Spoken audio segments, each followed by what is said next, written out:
Salut à tous, j'espère que vous allez bien, et tout d'abord, bonne année à tous. Je vous souhaite le meilleur, le bonheur, la santé, la réussite pour cette merveilleuse année, je suppose en tout cas qui commence.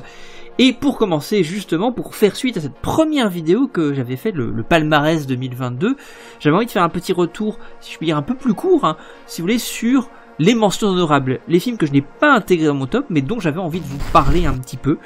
Donc un petit peu sur le même schéma que la vidéo précédente, je vais faire un petit tour d'horizon de 5 films, il me semble, si je ne me trompe pas, que je considère comme étant d'excellents morceaux cinématographiques de l'année, que j'ai encore une fois pas pu intégrer dans le top, mais dont j'avais très envie, malgré tout, de vous parler pour que peut-être ça vous reste un petit peu en tête. Encore une fois, je vous remercie du fond du cœur d'être toujours présent, de votre fidélité, de vos commentaires, de votre présence tout simplement, de votre gentillesse. Et j'espère que le programme de cette année que je vous concocte vous plaira toujours autant. En tout cas, moi, c'est un immense plaisir que de vous proposer tout cela. Et encore une fois, j'espère que cela vous plaît. Voilà, des gros bisous à tous. Encore une très belle année 2023 à tous. Santé, bonheur, réussite évidemment. Et bien sûr, je vous laisse découvrir ces petites mentions honorables. Des gros bisous.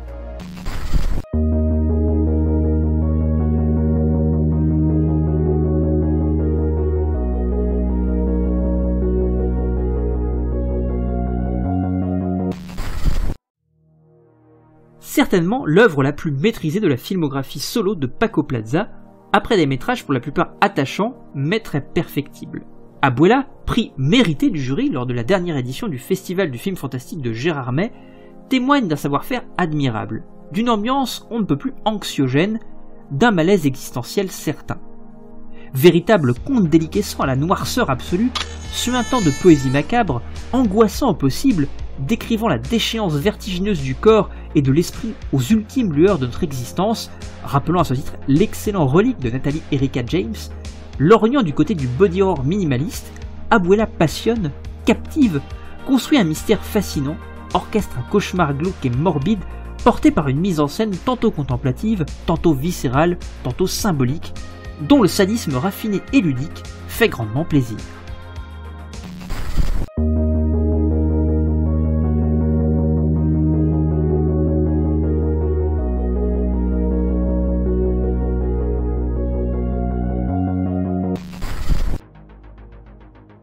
Dans le cinéma horrifique mainstream, avec lequel, je le confesse, je ne suis pas toujours tendre, il y a cependant un auteur avec lequel j'ai un feeling tout particulier.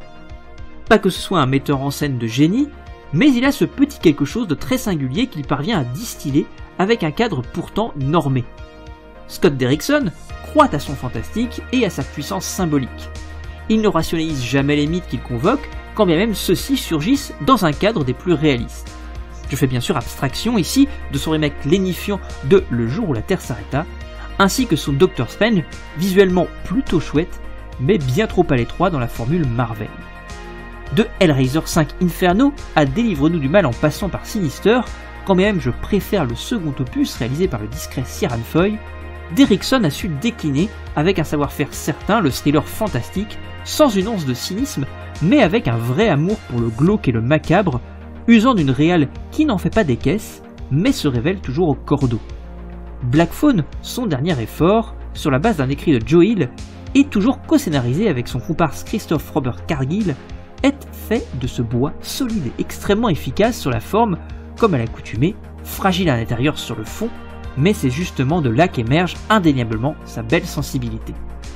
Mêlant film de kidnapping, récit de psycho-killer et ghost story, l'ensemble trouve sa voie avec une aisance déconcertante, se démarque sans peine du tout venant grand public estampillé Blumhouse, en posant un vrai propos nuancé et une violence sociale systémique aussi réjouissante que dérangeante. La reconstitution 70s est vraiment réussie et nous plonge immédiatement au cœur de la narration qui ne brille certes pas par son originalité mais davantage par sa façon de nous la raconter. Elle est portée, et c'est d'ailleurs sa plus grande force, par de jeunes acteurs assez bluffants d'implication. Le Boogeyman est tout aussi inspiré, malgré un temps d'écran moindre. Ethan Hawke incarne une sorte de monstre de charisme pervers assez magnétique, devient assez vite une itération du mal quasi abstraite qui se terre littéralement dans les sous-sols du monde civilisé, sous son vernis.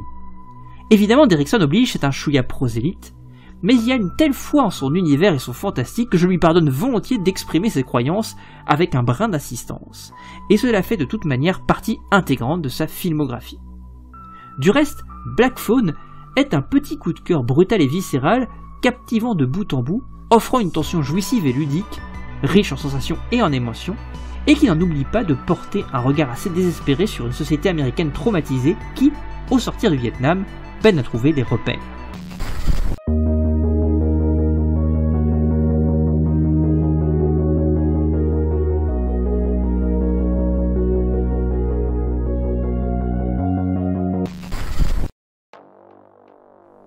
Une œuvre pour le moins étrange, loin, très loin d'être parfaite, mais qui témoigne de jolies ambitions formelles. À la fois comédie noire, et pour cause, le réalisateur vient justement de la comédie et est produit ici par Will Ferrell et Adam McKay, thriller à vocation sociale, quasi anthropologique, et huis clos flirtant allègrement avec l'horreur, le menu sert un discours plutôt pertinent sur le milieu de l'art et les déterminismes sociaux qui, quand bien même il n'est pas particulièrement subtil, distille progressivement une ambiguïté surprenante tout en s'amusant joyeusement à démastiquer du riche bourgeois pédant. À la lisière de certains mécanismes narratifs propres à la folk horror, le final rappelant d'ailleurs étrangement celui de Midsommar, le film de Mark Mylod s'avère assez corrosif et surtout très réjouissant dans son approche satirique acerbe, dans son jeu de massacre assez jubilatoire, mais se démarque avant tout par sa forme qui épouse très intelligemment son contexte. C'est certes parfois un peu artificiel, il n'empêche qu'au fur et à mesure de l'exercice de petit malin, l'on bascule avec délice vers quelque chose de davantage signifiant et nuancé. L'idée, loin d'être inédite, de tisser du lien de manière métafilmique entre 7e art et art culinaire, d'hybrider leur écriture, leur montage au sens double et leur mise en scène, permet de conjuguer leur spécificité pour mieux servir le propos. Alors oui, le menu ne révolutionne rien, mais il a une ambition et une sincérité touchante, tente des choses qui ne fonctionnent pas toujours, mais ont le mérite d'être là. Ce qui est sûr, c'est que la tension sartrienne, si l'on peut l'appeler ainsi, est habilement instaurée, est maintenue par une rythmique intradiégétique assez implacable, portée par des interprètes extrêmement investis, Anya Taylor-Joy et Ralph Fiennes en tête.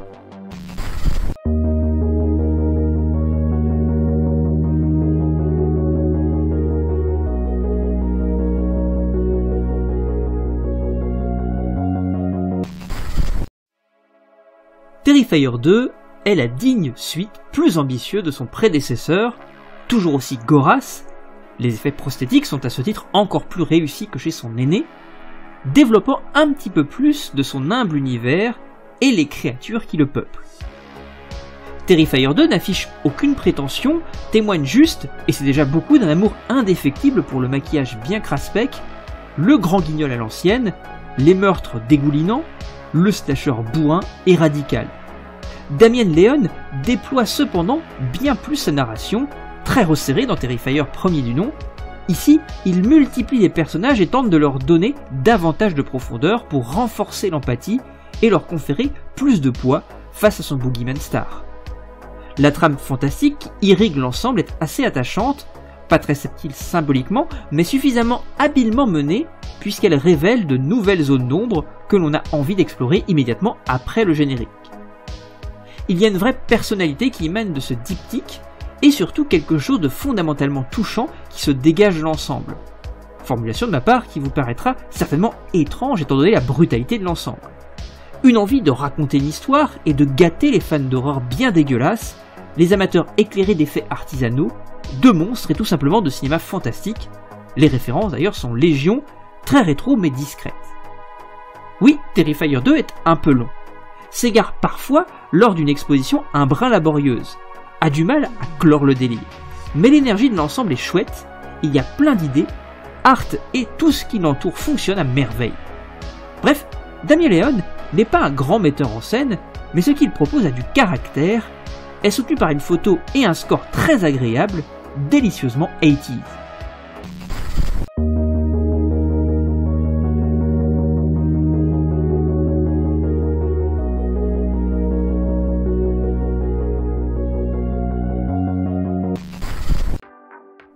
Contre toute attente, Smile, c'est vraiment très intéressant. Reprenant la structure désormais classique de la chaîne pour sa malédiction, convoquant autant Ring de Nakata, mais également la version intéressante de Gore Verbinski, que It Follows de David Robert Mitchell, le premier long métrage de Parker Finn maintient avec talent une vraie belle tension, soutenue par une mise en scène inspirée, proposant un jeu vertigineux sur les plongées, Ari Aster n'est pas loin, ainsi que des cadres soignés et terriblement inconfortables. Même si l'ensemble accuse quelques baisses de rythme, l'horreur psychologique est étonnamment très cruelle, la pauvre héroïne impeccablement interprétée prend vraiment cher, la torture psychique qu'elle subit est à ce titre particulièrement retorse. Notons un sound design délicieusement crispant, des fulgurances de violence impactantes et inspirées, culminant en un final joliment gorace, notamment par l'expression graphique de sa créature, assez unique en son genre lorsqu'elle tombe le masque. De la belle ouvrage donc, servant un discours sur le mécanisme traumatique très pertinent, globalement captivant, qui arrive à foutre suffisamment mal à l'aise grâce à son ambiance savamment travaillée, quand bien même elle est référentielle pour m'embarquer. Une très chouette surprise.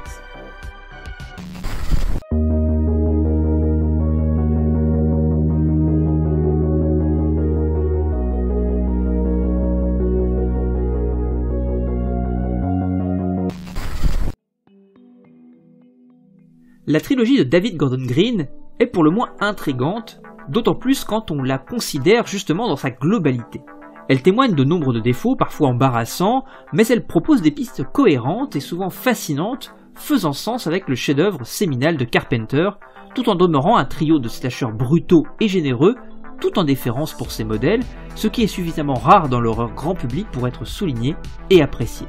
Là où le premier chapitre de 2018 se posait ensuite direct de l'original, en réactualisant le lore pour en livrer une continuité transgénérationnelle maligne, le deuxième décidait pour sa part de se lancer à corps et à scénario perdu dans le bourrinage gorace totalement jubilatoire, mais aux velléités politiques un peu trop lourdement appuyées. Halloween Ends, enfin, prend aujourd'hui le parti pris casse-gueule d'aller là où l'on ne l'attendait pas vraiment, et c'est justement cela qui achève de le rendre aussi intéressant, de couronner l'audace du triptyque malgré ses quelques égarements. Halloween Ends décide intelligemment, ce qui ne veut pas pour autant dire subtilement, de questionner principalement une thématique chère à Carpenter, soit la contagiosité du mal, en traitant peut-être pour la première fois l'essence du concept qu'est The Shape, embrassant pour le coup pleinement le statut purement fantastique et abstrait de Michael Myers. Certes, c'est fait avec de gros sabots et c'est un peu trop surexplicatif, mais l'ensemble se tient à merveille et l'évocation graphique et symbolique de Michael agonisant, le mal tapi dans les sous-sols du monde, mais également terré dans les tréfonds de notre inconscient, ramenant irrémédiablement au Return of the Repressed, théorie développée par Robin Wood, prête à surgir si on lui ouvre la porte, un petit soupçon de Nietzsche sur votre Freud ça vous tente, est assez fascinante et inédite, même si cela ramène au génialement morbide Halloween 2 de Rob Zombie. Cette démarche, de gentil mais efficace contre-pied, est d'ailleurs très habilement posée lors d'un prologue vraiment réussi. Ceci étant dit, et pour rester vague afin de ne pas trop spoiler, Gordon Green contourne donc dans un premier temps nos attentes, mais nous donne tout de même, lors de son troisième acte, ce que nous sommes venus voir, un slasher tout aussi violent que son prédécesseur, faisant la part belle à quelques meurtres sauvages et bien sentis, et à terme, je ne vous étonnerai pas à ce sujet, advient évidemment le face-à-face final entre Laurie et son inséparable antagoniste. A ce titre, Jamie Lee Curtis respire la classe, est ultra investie, et le climax dans lequel elle affronte sa némésis, pour ma part, me convainc au point de me procurer un petit pincement au cœur. Bref, ce n'est pas parfait, mais c'est fait avec savoir-faire et amour pour le genre et la mythologie de la saga, ça ose des trucs quitte à de temps à autre se prendre les pieds dans le tapis, mais c'est très plaisant à regarder. Halloween Ends arrive à sa façon, souvent maladroite mais tout autant inspirée, à tisser des liens avec l'œuvre séminale matricielle de 1978,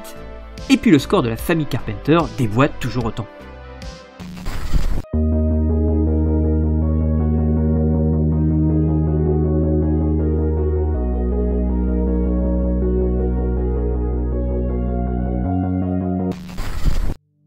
Les 5 Diables est un admirable conte fantastique dont l'inquiétante étrangeté éclot d'un drame familial très touchant.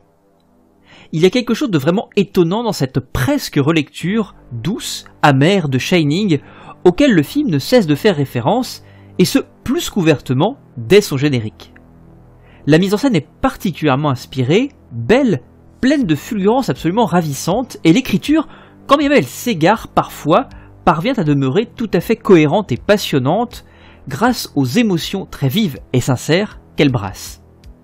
L'ambiance est réussie, à la fois angoissante et envoûtante, lorgne du côté du thriller intimiste et psychanalytique, tout en assumant pleinement son fantastique donc, pour finalement s'affranchir des genres précités et simplement raconter ses personnages et leurs amours contrariés. Plein de tendresse, de sensualité, mais également brûlant et dur, Les 5 Diables est une forte jolie proposition de genre hexagonal, pas exempte de défauts, mais suffisamment généreuse et talentueuse pour embarquer et surtout bouleverser.